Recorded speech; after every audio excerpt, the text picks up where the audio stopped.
नमस्कार, स्वागत है आप सभी का एनबीसी भारत पर। मैं हूं आपके साथ मयंक तिवारी। इस वक्त हम जौनपुर में मौजूद हैं और हमारे साथ बातचीत करने के लिए देवदूत वानर सेना के प्रदेश अध्यक्ष हैं। इनसे हम जानेंगे, समझेंगे कि क्या कुछ स्ट्रेटजी बनाकर इनका संगठन चल रहा है और किस तरह की तैयारियां कर रहे हैं। आने वाले समय में इनका संगठन क्या कुछ समाज को नया देने वाला है, किस तरह की तैयारियां बनाकर चल रहे हैं अपने संगठन को लेकर, साथ ही साथ में समाज को आगे क्या कुछ नया देने की कवायद है।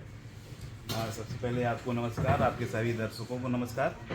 और मैं दुर्गेश सिंह, प्रदेश अध्यक्ष देवदूत वानर सेना का हूं। और आपको पहले परिचय करा दूं अपनी वानर सेना संगठन से। तो ये संगठन तो समझिए कि प्रकृति ने निर्माण किया है इसका। और जो चीज़ सृजन जिसका प्रकृति करे वो सकारात्मकता के लिए ही होता है। कोरोना काल में जब लोग एक दूसरे से दूर भाग रहे थे, एक दूसरे की मदद नहीं कर रहे थे, उस समय हमारे संरक्षक हैं श्री अजीत प्रताप सिंह जी, उन्होंने फेसबुक पे एक गुहार लगाई और उस पर लोग मदद करने के लिए आ गए। तो उन्होंने एक नारा दिया कि जिस प्रकार बानर जो है विपत्ति में अपने साथियों को छोड़ के नहीं भागता है, उसी प्रकार हम लोग को भी ये फॉलो करना चाहिए कि अगर हम कुछ नहीं कर पा रहे हैं तो कम से कम उसके लिए आवाज़ लगाएं, उसको घेर के खड़े हो जाएं, विपत्ति में उसको छोड़ के भागे नहीं। तो उसी एक सोच का ये आज आप लोग रिजल्ट देख रहे हैं कि इतनी बड़ी सेना बन के तैयार है, जिसकी सोच के साथ लोग जुड़ते चले जा रहे हैं। और इस समय लगभग 29 देशों में हमारे रिप्रेजेंटेटिव्स हो चुके हैं जो इस मुहिम को लेके चलते हैं। कहीं से भी अगर कोई ऐसी मदद की पुकार आती है जहां हम चेक करते हैं कि वो खुद से अपनी मुसीबत पार नहीं कर सकता है, तो वहाँ हम लोग पुकार लगाते हैं और कहीं न कहीं से कोई न कोई देवदूत प्रकट होता है और उसका कल्याण होता है। इसी प्रकार हम लोगों ने अभी पिछले शादी के सीज़न में जौनपुर में ही 22 शादियां लगभग करवा दी, जो नितांत ही आवश्यक थी। उस समय उनका कोई मदद करने वाला नहीं था। और कभी विस्तृत उसके बारे में, एक एक केस के बारे में आपको बताऊंगा तो आपको जानकर हैरानी भी होगी कि ये कैसे संभव हो पाया। तो ये संभव सिर्फ प्रकृति की वजह से हो पा रहा है कि प्रकृति ने स्वयं निर्माण किया है, स्वयं सृजन किया है, तो वो उसका संरक्षण भी कर रही है। लेकिन इसमें बहुत अहम रोल रहा है हमारे संरक्षक श्री अजीत प्रताप सिंह जी का, उनकी मेहनत का और उनकी एक्टिविटी का जो वो सोशल मीडिया पे करते हैं और बहुत तन्मयता से करते हैं, और लोगों के विश्वास का और लोगों के सकारात्मक नज़रिए का कि ये सब कुछ हो पा रहा है। 24 दिसंबर को हम लोग वही एक महासम्मेलन कर रहे हैं कि जो देवदूत ऑनलाइन रहते हैं, जो मदद करते हैं, हम लोगों ने किसी को देखा नहीं, तो एक बार सबसे रूबरू हो जाएं, सबको देखा जाए। उसी का आयोजन 24 दिसंबर को जौनपुर में किया गया है। एक चीज़ और जानना चाहेंगे, अगर आप अपने टीम के बारे में कुछ एक्सप्लेन करना चाहेंगे, कितने मेंबर्स यहाँ पर हैं, साथ ही साथ में और आगे कितने लोगों को इससे जोड़ने की कवायद है, तो कहीं न कहीं लोगों में इसका भी एक बेहतर मैसेज जाएगा कि कितने लोग अब तक लगकर इस टीम से काम कर रहे हैं, गांव-गांव तक लोगों को कैसे इसके माध्यम से जागरूक करने की कवायद है। ये जो संगठन है, ये संगठन इसको कम कहिए, इसको एक सोच कहिए। इस सोच के साथ इतने ज़्यादा लोग जुड़े हुए हैं ऑनलाइन कि अभी हम लोग को खुद ये नहीं पता है कि हमारे संगठन में कितने लोग हैं। लेकिन लगभग 32,000 रजिस्टर्ड लोग हमारे पास हो गए हैं, जिन्होंने अपना नाम नंबर दे के हमें रजिस्ट्रेशन कराया है कि किसी भी विपत्ति में या हमारे क्षेत्र में कोई विपत्ति आती है, अगर आप कहेंगे तो हम मदद के लिए तैयार रहेंगे। तो ये इतनी बड़ी सेना ऑनलाइन बन के तैयार हो गई है। और हैं तो इससे भी ज़्यादा लोग, कितने तो ऐसे हैं केसेस जो सॉल्व हो गए और हमें बाद में पता चलता है कि उस दिन कोई आया था और ब्लड देके चला गया था।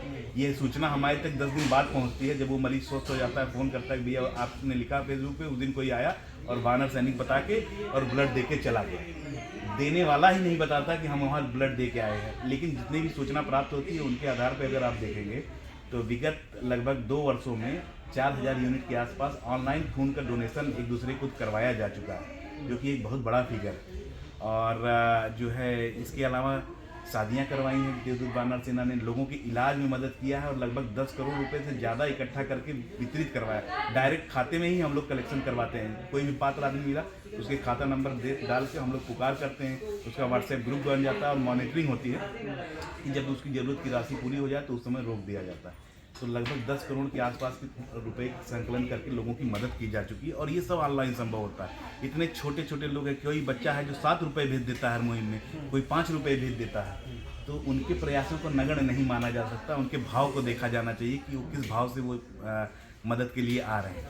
तो लोगों का भाव चेंज हुआ है, ये एक बहुत बड़ी बात है। जो सकारात्मकता आई है, ये एक बहुत बड़ी बात है। समाज में बदलाव की सोचे। साथ ही साथ में अगर देखा जाए तो आपके निजी व्यवसाय के बारे में हम कुछ समझना चाहेंगे। कहीं कहीं अगर देखा जाए तो पूरा एकदम जेल वाली व्यवस्था है, इसके बारे में क्या कुछ बताना चाहेंगे, क्योंकि जौनपुर में ये बहुत ही अद्भुत देखने को मिला है। जी, अभी ये मेरा नया प्रतिष्ठान है, ये जेल रेस्टोरेंट करके खोला गया है। इसको C5 जौनपुर में खोला है मैंने।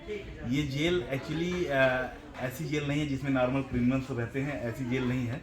इस जेल को याद करके बनाया गया है शहीदों के लिए, और हर बैरक में हर एक शहीद की फोटो लगी हुई है।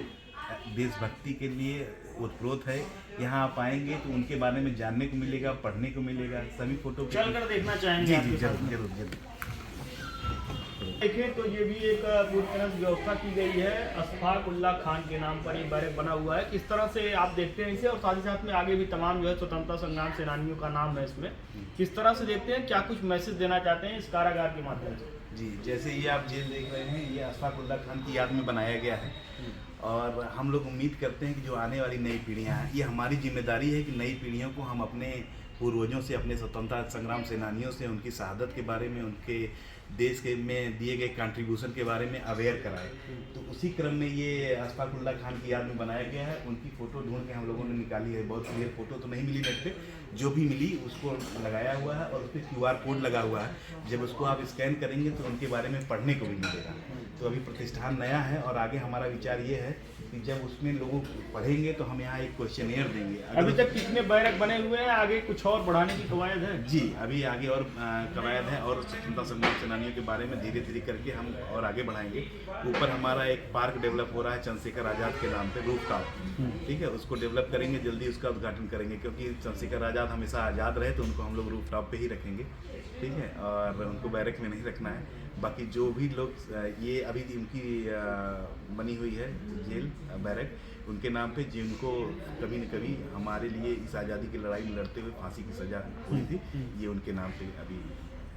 और ये बे बनी हुई है नेताजी सुभाष चंद्र बोस की, ये यहाँ बाहर लोग बैठे हुए हैं, ये फौज तैयार हो रही है। तो धीरे धीरे अपने स्वतंत्रता संग्राम सेनानियों को, अपने हीरो के बारे में लोग सीखें, जानें, उनके बारे में पढ़ने की उत्सुकता जागृत हो, भूले ना उनको। ये मेरा प्रयास है इसके माध्यम से।